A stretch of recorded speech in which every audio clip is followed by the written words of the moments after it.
of enablers, providing kind of enabling environment for vaccine manufacturing. It's expected that the vaccine demand in South Africa will be on the rise, at least for the next couple of years, from 277 at least US $1 million to about 540. So I did mention already that I spent the BioVac. I spent large-scale sterile filling capacity, really for fill and finish of the J&J COVID-19 vaccines. That I earlier mentioned we have secured about 120 million.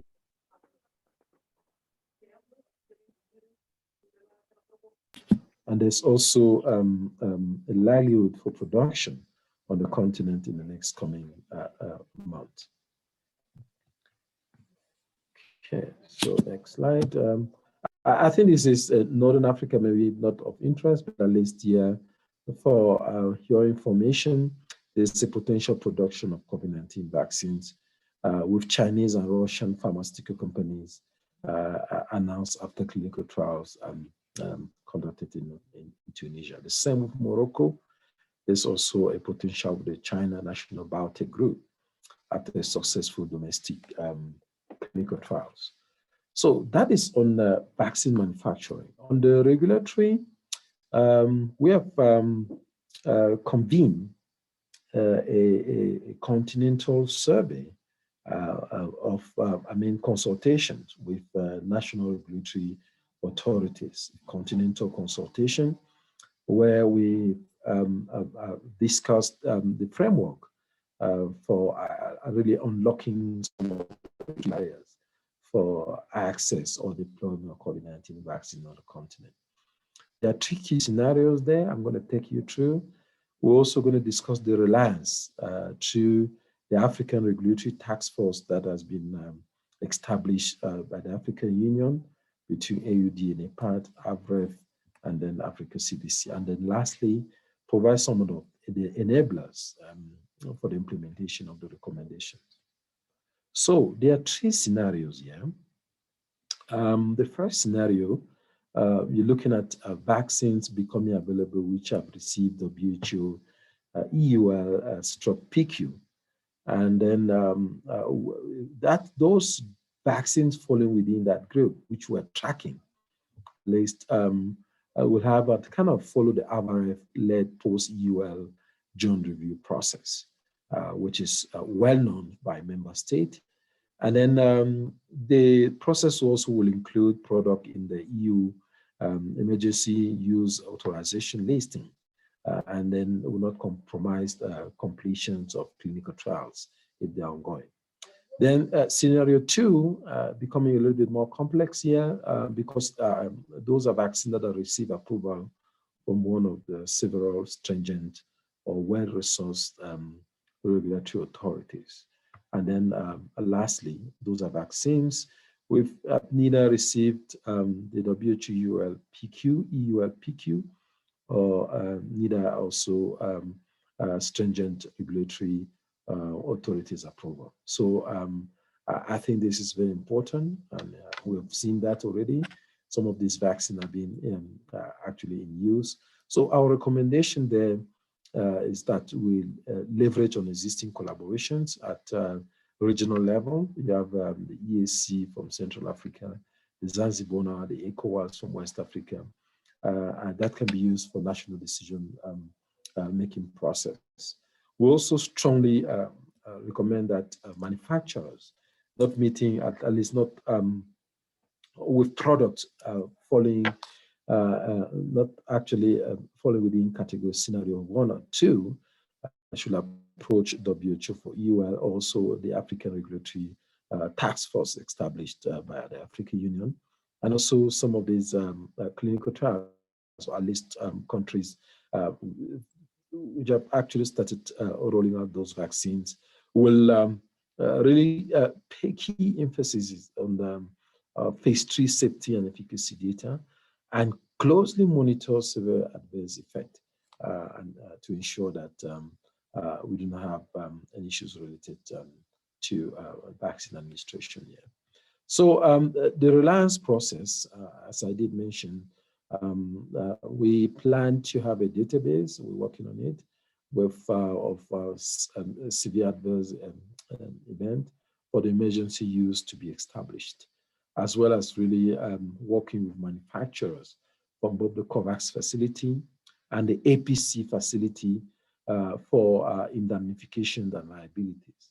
I think that's been worked on, and then to different mechanisms. So those are the enablers, what we have on the slide now. Again, the African Union, WHO, AUD, and APAD supporting countries to meet emergency timelines. The essence here is really to ensure that there's no delay, because the process might take in the normal, really usually 6 to 9 months. In this scenario, in the case of emergency, this should be fast-tracked so as to really have a reliance process here. A transparent engagement and follow-up with the Africa Regulatory Taskforce, and then also follow-up with internal stakeholders, communication and training of personnel, building capacity of national regulatory agencies, and then allocation of sufficient human and financial resources through the Ministry of Health to implement some of the recommendations. This is the structure, the governance structure of the Africa Regulatory Taskforce that I alluded to, the African Union, AUD and APAD, and WHO, with essentially the goal of ensuring strong advocacy and facilitate communications across member states, and also coordinate the implementations and adoption of ongoing initiative, and also bring the best mind on the continent for the review of some of the dossiers. So as we move along, also ensuring that the supply chain is, we're ready in terms of vaccine delivery. As Africa CDC released an implementation guide for COVID-19 vaccines in Africa. There are key topics covered there from regulatory preparedness that they mentioned, planning and coordination, costing and funding, identification of target populations. We've also developed a framework for fair, equitable, and timely allocations of COVID-19 vaccines to guide member states. We are aware that there's different framework there, the WHO SAGE network, the American Academy of Science framework, but we also wanted to have a framework that is tailored and adapted, customized to the African context. Preparation of supply chain and management of health care waste, human resources, vaccine acceptance and uptake. I'm going to provide an update on that subsequently. And then vaccine safety, very important, and that's key in terms of monitoring and immunization of monitoring system. So this is kind of checklist that we have some key steps in the a draft checklist that will be used by member states, and then all relevant stakeholders involved in the COVID-19 vaccine rollout. Some concrete examples, some step-by-step implementation processes on the budget development, and some context-specific suggestions on the local level implementation committees. So a quite busy slide there, but there are some really overarching questions there on the logistics, and it's important that we have really a key understanding of those end-to-end delivery processes, and as well as the last mile delivery, very important. I think let's really ensure that vaccines, once delivered to probably the main airport, they have been transported and monitored, tracked, also to ensure the integrity of the vaccines to at least the vaccination centers, and subsequently the vaccine administration. And some basics requirement, at least 5 key components that we can discuss, at least will be really needed the way roll out COVID-19 vaccines, really very slimness man. So there are some also key questions for focal point for vaccinations at country level. engagement of key stakeholders, very important. I'm happy to see that we have a US CDC on these calls, another UNICEF on this call as other partners are very important in the process. So the national vaccination strategy should be at least developed at this stage and then ready for implementation. Countries have already probably identified the target group. And how do we at some point really be able to digitize the system so that way that we can track the vaccines over time, ensure that those that have received, at least for those vaccines that require 2 doses, that those will return to the vaccination center to receive their vaccination. Working also on getting kind of a vaccination record card that can be accepted on the continent. We're working towards that, and that's a process that is ongoing in terms of certification of vaccination. So to pause here before we take some questions and probably, if needed, move into the real components of the delivery or rollout. As Africa CDC completed a continental survey in 15 member states, and the survey involved about 15,000 respondents based on a face-to-face interview. And we're happy to announce that 4 out of 5 respondents are willing to take a vaccine when it becomes available. And the messaging now is geared towards the 1 in 5. How do we unpack this information and the message that we've learned from our vaccines survey, acceptance survey, to really really guide our rollout in terms of vaccine delivery on the continent. I think that I'll pause here first, and then my colleagues, Zine and then Dr. Lul, please over to you, and if there's a need to really take a couple of slides on the really rollout, kind of a map on how we see that from the African Union, Africa CDC perspective. Thanks, and over to you for now. Over. Thank you very much, Dr. Nikes. This is really a lot to take in within such a very short time. So if there are questions, from the chat, there are really impressive people on the call, quite high level, which is really appreciated, and that's where this conversation really should start from. And so if you have any questions thus far from what has been presented, you can either raise your hand or you can drop your question in the chat box. So just give a few minutes to take questions before, like Dr. Nikes says, we'll go into the second part, which involves the rollout. So anyone with a question, there's a raise your hand function if you're using a phone at the bottom, and also if you're using, okay, so great. So we have Dr. Gwabo from Botswana. Yes, at least I recognize her. Over to you. You can unmute yourself and answer and talk. Thank you very much for the comprehensive presentation. I don't know if I missed it somewhere. I missed the quality assurance part of it. How do we ensure that the vaccines that we are receiving contain what we have been told they contain? Is there a part where maybe in certain countries can have a resource where we do quality assurance of the vaccines? I hope that makes sense. Okay, so that's one question. Can we have maybe 2 or 3 others, and then Dr. Nikes responds to them as a batch? Any other person?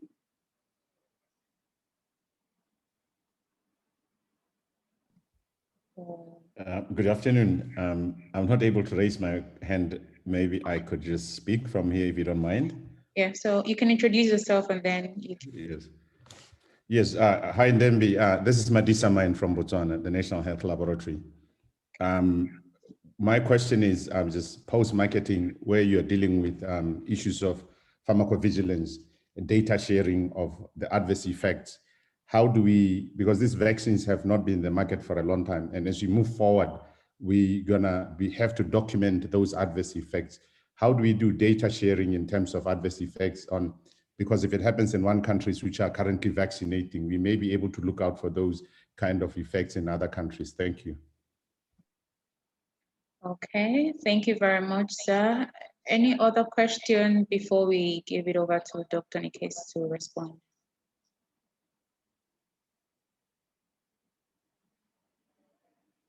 Anybody else?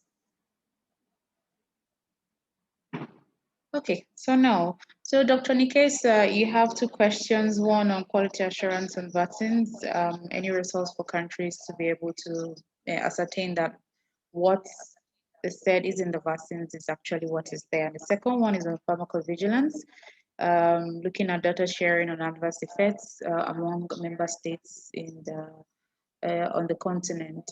So over to you, Dr. Nikes, to Yeah, thanks so much. Those are very good questions. The first one on QA, I can confirm that for sure we have a process in place, and member state actually at member state level and within the national regulatory authorities, they have a system in place to for QA.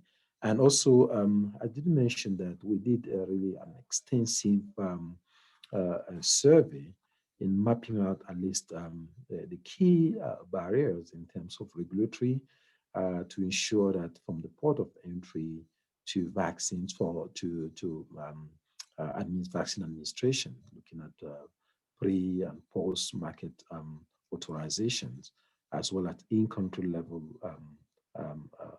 challenges or barriers. I think we're quite convinced that member state can confirm that at least the vaccines, what's been said to be in the vaccines are actually in there. So I think for the first batch that we're receiving from the Serum Institute, that's going to be tested at continental level. I mean, we are planning to receive all those batches, at least the first tranche in Addis, but still we're working the logistics, and the QA process will be covered from this end, and then now that's going to be distributed to the member state again through the Africa Medical Supply Platform. Yeah, that's a very good question. It's a process that we've looked at. We've mapped out all these steps, including customs clearance, including other labeling. All those have really been closely monitored. I think that's a very important question to ensure that what we're seeing is in the AstraZeneca is actually exactly what we have in the product that we have in there. So second, it's already there's an existing platform from AUD in part, the AUD Smart platform, which really has been there, and also countries have a system already to report SI severe adverse event in real time. And some more actually those we're also looking at closely so that we can capture them in our database. We're also working remotely with NRAs, and in the next coming days, actually, we'll ensure that the system is in place so that it can start reporting some of these. I think it's very important. That's the first time where we're using, we're deploying or rolling out some of these vaccines. It's important to document some of these adverse events. Very good point. Thanks. And over to you.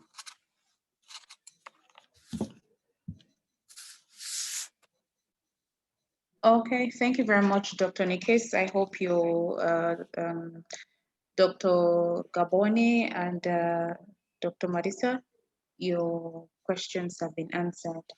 So if we don't have any other further questions, we can move to the second part of the presentation.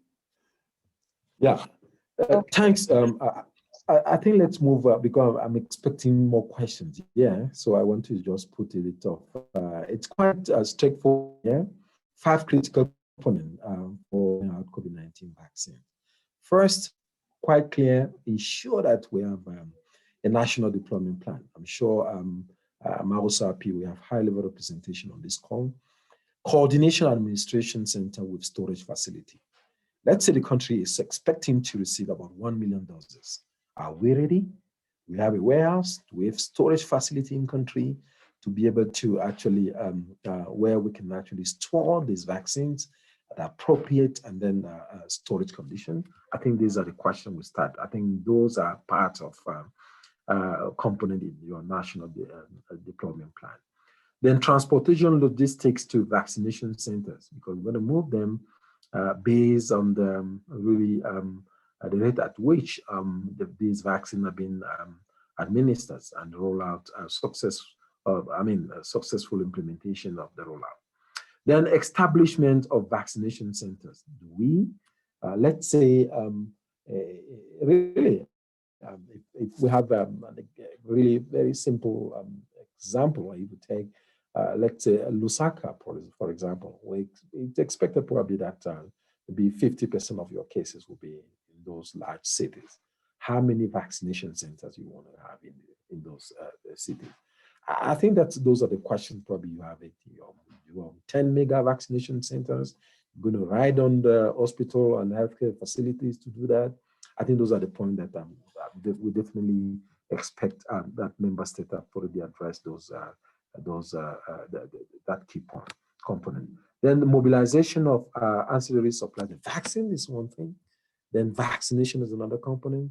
And then the vaccines will come in with other needs, syringes, PPEs. Have we all factored in those in the supplies into our forecasting?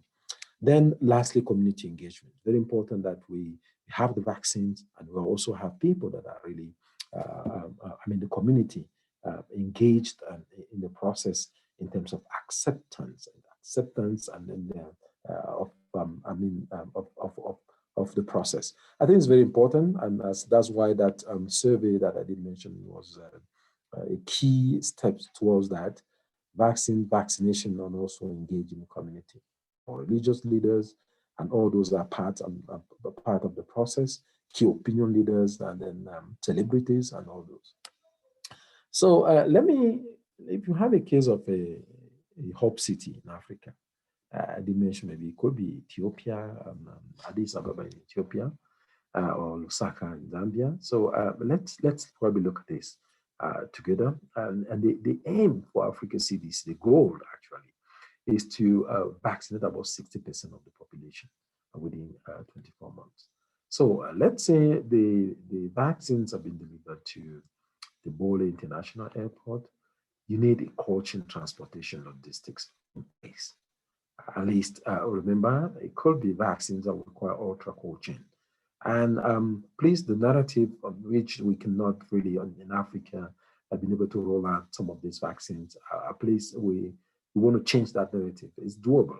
If you go in, my friend Madisa, Dr. Madisa, probably will confirm that they have at least 10 minus 70 in the labs over there, probably in the Public Health Institute. So we've been using those to store samples, just plasma samples even, and even at some point even liquid nitrogen. That's even beyond the minus 70. So we want to be sure that member states they have the really their own assessment of coaching capacity. They can confirm that at least in their own country they have at least 100 minus 70s. So then move those samples now to a coordination and administration center. That will require again some level of investment, at least freezers and ultra low and then regular freezers that will be required to store at least some of these ones. And the cost of a minus 70 is about between 10,000 to 15,000. Maybe with a backup generator at the same cost. That's good enough to ensure that maybe with data loggers during the movement from your airport to the coordination administration center to ensure the integrity of the vaccines. I think again that's back to the question of the QA.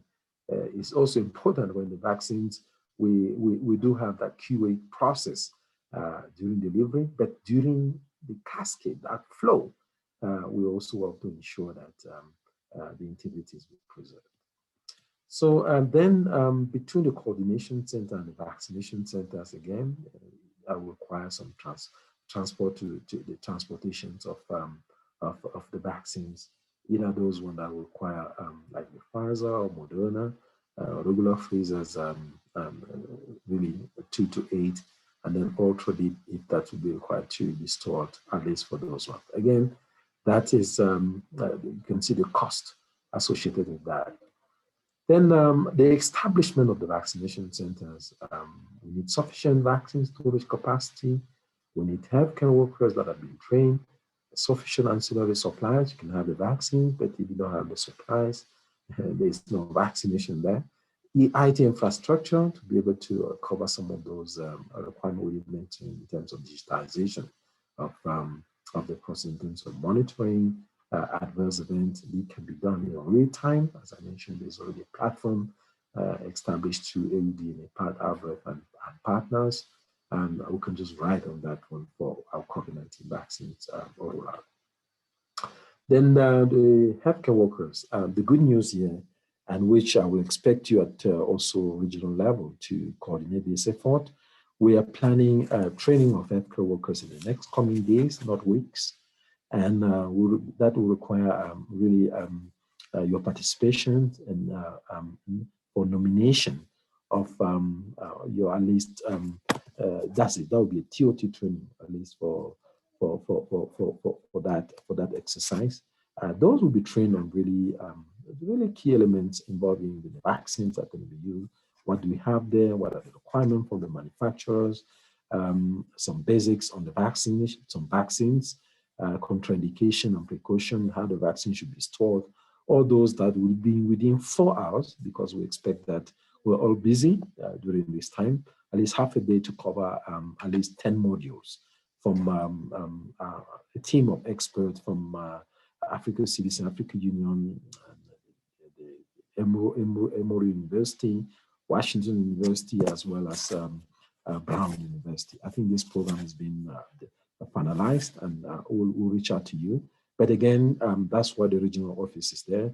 Please coordinate, ensure that once this request is out, we could address them at least in terms of vaccine rollout preparedness. So the mobilizations of the PPE, I think we all probably familiar with that, at least for the first and second wave, we went through that exercise.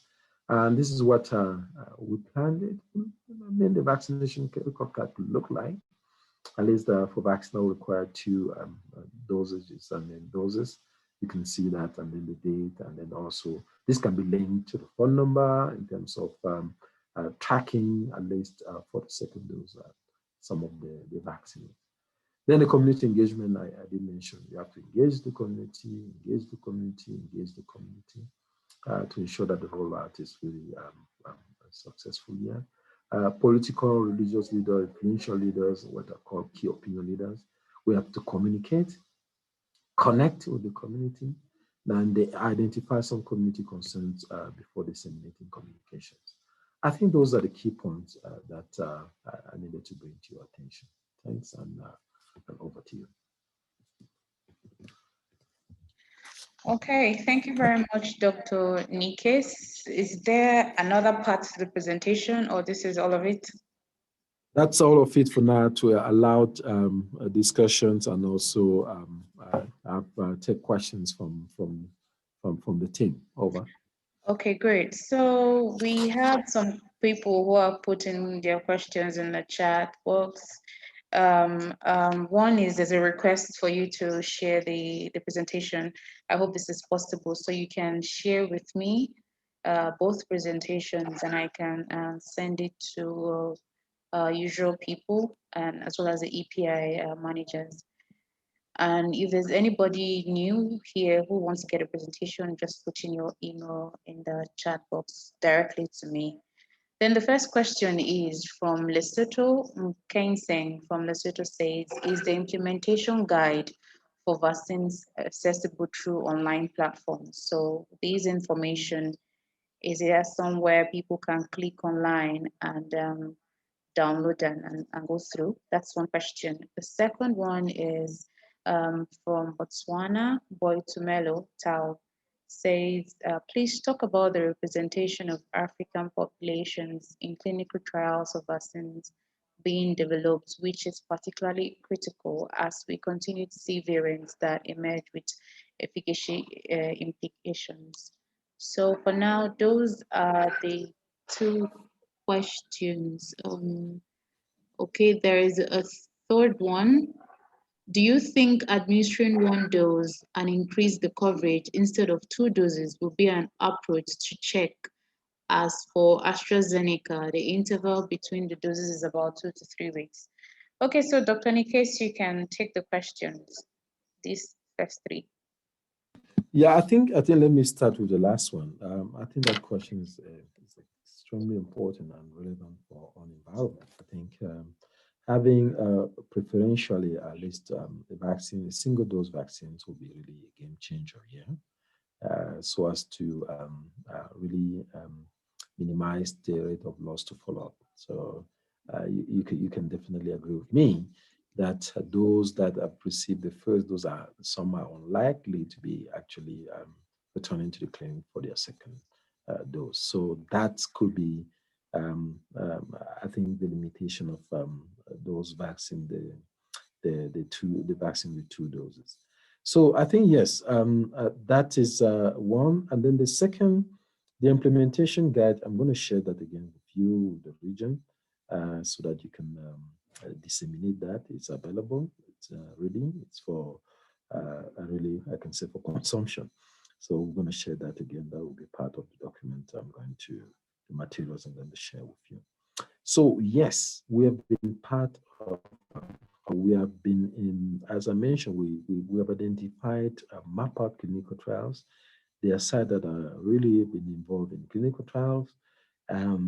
Those have been part of the COV-PTN, about more than 20 countries in East and Southern Africa that have been involved in the Moderna clinical trial, for example, and then the Oxford vaccine clinical trials, and some in North Africa, and Sinopharm. I think, yes, we have been part of those. We have contributed. That was the essence, really the raison d'etre of the compact. I mean, the pillar 1 was to really be able to, 1, establish that connection with vaccine developers on behalf of the member state, and also being part of the clinical trial. Because these discussions, if we were not part of the clinical trials, it would have been difficult to know exactly what is probably the impact of the new variants on some of these vaccines, because we're involved in some of these clinical trials, that we're able to see that, and then let's also be part of that findings. I mean, contribute to that body of knowledge. Thanks, and over to you.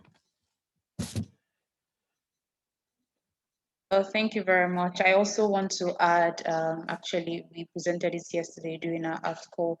Some of the vaccines, the recent ones, the Novavax vaccine that just released their data analysis, you could see that they had done phase 2 trials in South Africa, and the effect of the new variant is actually reflected in their results. So Novavax has done clinical trials. Johnson & Johnson, 15% of the people who participated in the trial were from South Africa. And also Immunity Bio is going to start a trial as well for their vaccine candidate in South Africa. So the question about the new variants and its effect on the efficacy of the vaccines is very founded. That concern is very founded, and yes, we are seeing more and more involvement of the countries on the continent in these successful clinical trials. So any other question from anyone? I don't see anyone. Thank you. I'm seeing your emails for the documents. Any other questions? You can raise your hand if you don't want to type in the chat box.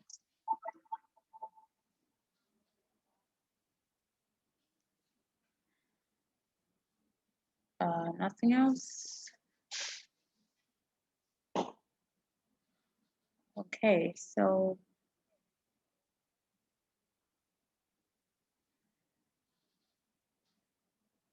let me see. So I have a question for you, Dr. Nikes. Recently, we had talked about, we had shared on our Africa CDC website and also sent information across board that African Union has procured some vaccines for the member states on the continent. So we've been getting a lot of questions and clarifications as to how exactly this is going to get to these countries. You also made mention of it. And also if Africa CDC is going to do anything about supporting the logistics of the vaccination itself, the vaccination campaign or processes in the country. Over to you, Dr. Nikes. Yeah, I think I did. Yeah, correct. What we're doing currently, I think we have dispatched note verbal to the 55 member state, and then in the note verbal, which is kind of a diplomatic note, we have explained step-by-step process for member state really to claim their allocation, because if you have we have for each, let's say Zambia, they have their own allocation for the 270 million Pfizer, AstraZeneca, and then as well as the J&J. They have to, the forms are there. We have two annexures there. They will fill those and then return it to, there's a contact on those spreadsheets and then also in the document. And then that's that will be kind of a pre-order that the country, they have claimed their allocation, because we have allocated with the whole of Africa approach, ensuring that all member states carry all member states along in the process. Now, it's left to the member state to claim those ones based on the forms that we've shared with them. Then the second step, they can find it there, how we can, the procedure of the APC facility through African Bank. They will reach out to those member states, and then it's ongoing. That process is ongoing. I can tell you, we have at least, I have like in front of me 5 requests, and then it's just now how to ensure that they have registered to the Africa Medical Supplies platform, and ensure also that they can really make that, submit their request to that platform. Once that is done, I think we can be pretty sure that that process, that first step is done. Now, in terms of support, I'm not quite sure, because member states have developed their national vaccine deployment plan. And I think this is something we probably will going to discuss that on case by case basis, based on the information that member state will request to the Africa CDC, the level of support. I think we're actually we'll be able to support some of these members based on the request. Over. Okay, thank you very much, Dr. Nikes, for that. And I also want to add that if you're an EPI manager on the call who hasn't received any correspondence from the RCC, because the last couple of days we've been sending out documents to follow up on the note verbal. So if you haven't received any correspondence from us, I'm going to put my email in the chat and my number. Kindly reach out to me, and probably it could be an issue with we've gotten a wrong email or we got a wrong details for the EPI manager. So if there are no questions, I don't see any questions in the chat box, and nobody is raising his or her hand. We can wrap it up and then move on to the next agenda item.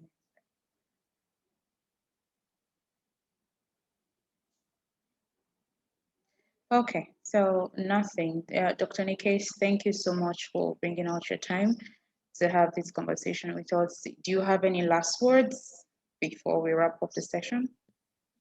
No, I think first, again, thanks for inviting us to ensure that we have this information out there. And then second, really, I'm just going to leave this team, I think all the participants with this quote from Nelson Mandela. It always seems impossible until it's done. So what I'm trying to encourage here is that we can all do this. I think we're all learning. I think this is an unprecedented time in our life where the entire planet actually going to be rolling out COVID-19 vaccine. So we are all learning. So encouraging member states really to push really a little bit further in their effort. We know it's not easy, but we can do it. I think we need to get this started. And then we also have that support from the Africa Union and Africa CDC to ensure that no one is left behind, the whole of Africa approach. Please do not hesitate to reach out to our regional office. You can see we can schedule meetings to discuss this and then also support a member state in the rollout process. Thanks, and over to you. Okay, so thank you very much.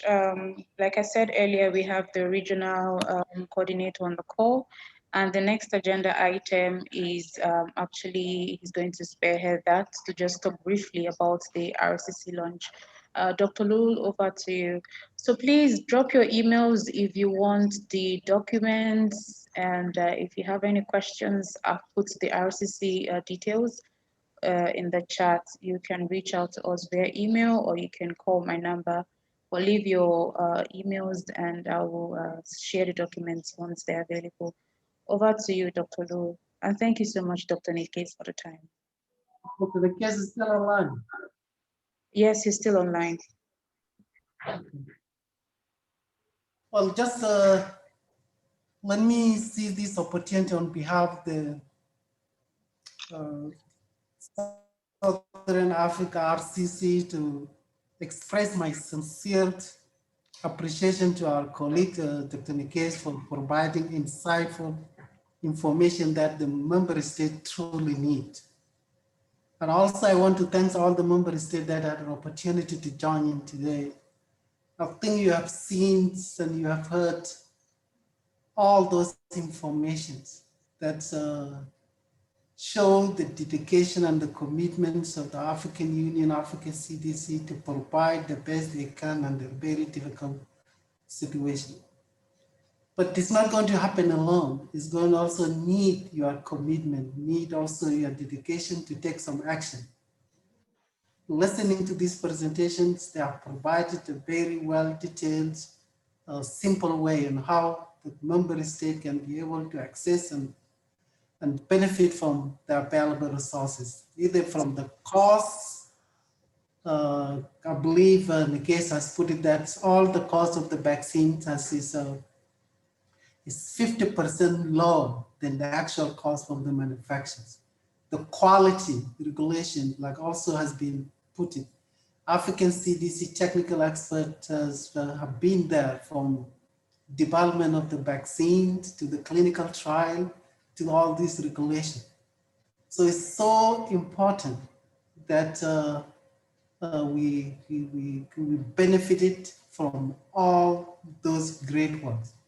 And we can be more proud than the African Union, the chairperson of the African Union, the president of South Africa, when he delivered his speech on the arrival of the vaccine. It was very touching and showed how African continent is taking the steps in honing their destiny. And I want to encourage all of you that to share all this information with your colleague in the Ministry of Health, with the leadership, with the vaccine groups, so they can take the necessary actions and work together for the best and for the safety of our people. So thank you again, Nikes. Thank you again, colleagues. I have only a few minutes. If you give me maybe 5 to 6, 7 minutes to take you through a very, very quick information, which also are in line with the vaccines. Esme, if you allow me to share my screen very quickly. Yes, you can. You're enabled.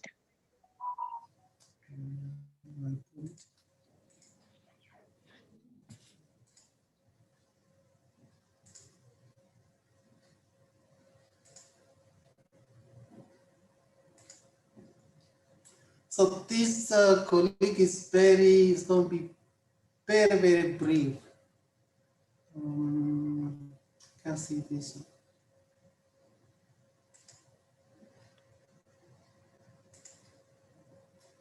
So this is about the launch of the Southern Africa Regional Collaborating Centers. This has been scheduled for Monday, 15th of February this month.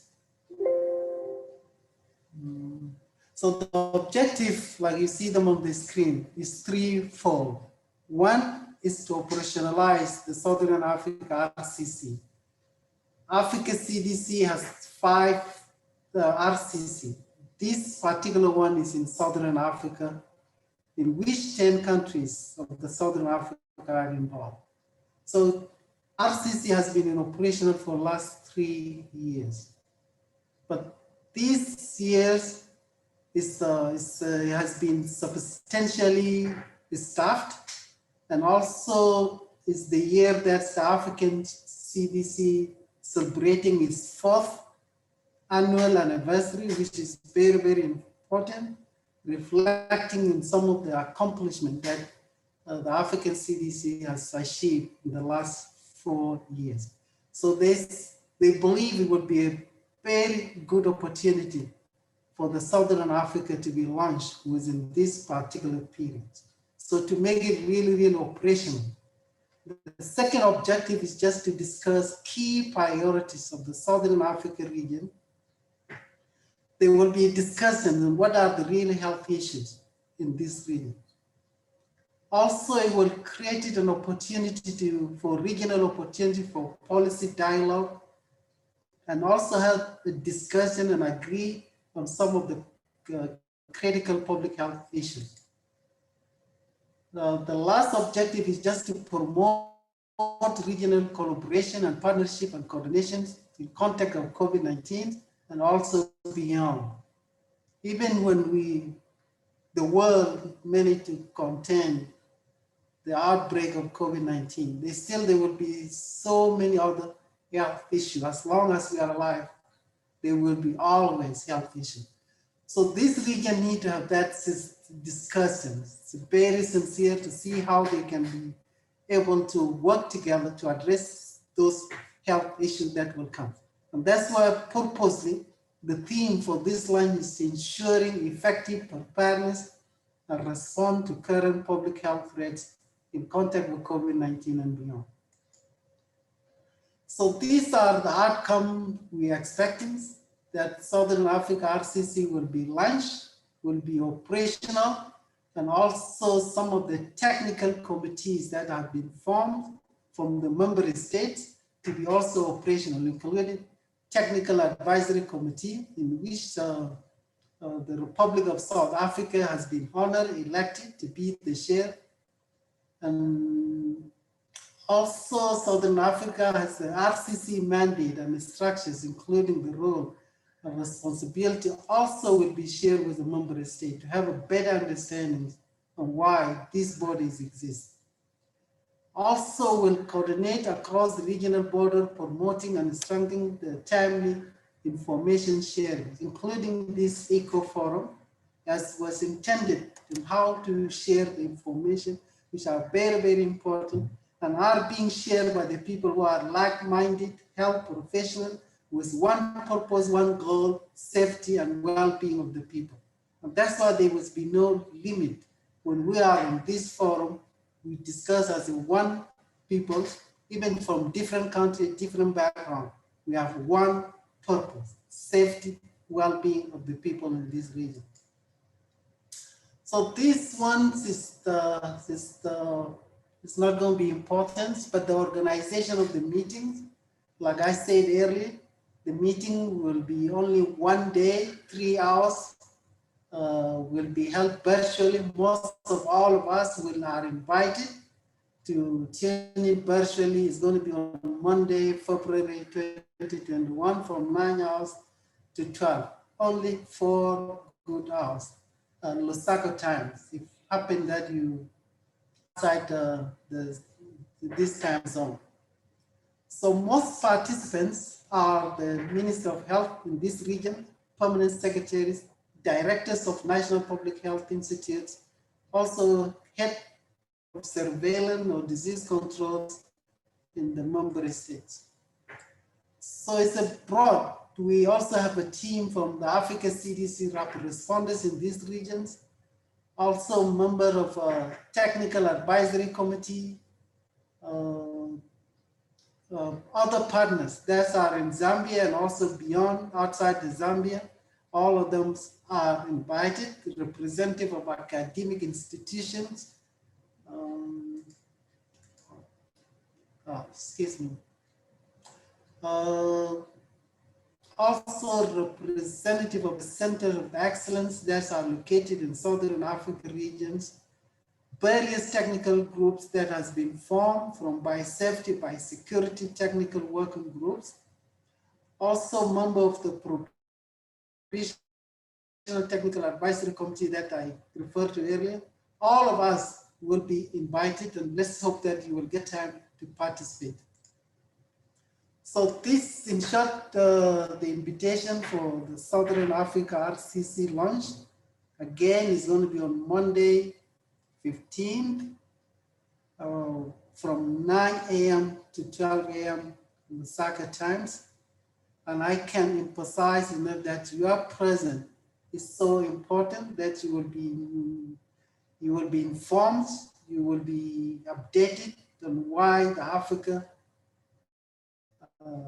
RCC exists and what are the benefits that will bring to the member states. Most importantly, there will be open discussions to the member states looking into how to improve partnership, coordination in context of COVID-19 and beyond, and also on some of the cross-border issues that many countries has been experienced, how the countries can be share information timely and also with the people that they trust, because we know health information system is very sensitive. It's something that no country wants to do it, but using the African CDC leadership that will create enabling conditions using the same key technical working group from the member states under one roof, same training, same information, trusting one another that those information are being shared for one purpose, to stop the spread of the diseases across the border and save life. It will be really, really very beneficial. In addition, also some of the services that we'll be having, like sequencing of the COVID-19. Many countries, they don't have capacity. They are not doing regular surveillance on COVID-19 sequencing. It's something that countries in this region can be able to collaborate and help one another with some of the services that are not available in this country. So to conclude, I would like to once again, on behalf of the Southern Africa RCC, I want to sincerely invite all of you to find time to participate, and also to find time to participate in our ECO meetings that will be in next 2 weeks. As you have seen it, we are dedicated and committed to come up with a topic that are necessary, that also are needed to share the information and also help the member states build health system that they truly need to serve the people in their country, and also address some of the gaps that may prevent some of the country to access some of the information. So with this, I want to thank the facilitators for excellent facilitation, and also for always coming up with some of the issues that are really needed in our regions. With this, thank you. And I look forward to seeing you on lunch day and also on our next ECHO session. Thank you. Okay, thank you very much. That was the closing remarks for the meeting today. We've had a very impressive turnout. I think this is our largest ever. About 50-something people joined, and a good number of them were high-level officers. So thank you so much, and I hope you join us in 2 weeks. I have your emails, and we'll include you in our mailing list for subsequent ECHO meetings. We've dropped our email in the chat box. If you have any questions about Africa CDC's activities in the region, please reach out to us via the email. Thank you very much and stay safe. This recording and the documents will be shared to everybody. Thanks a lot and have a lovely day.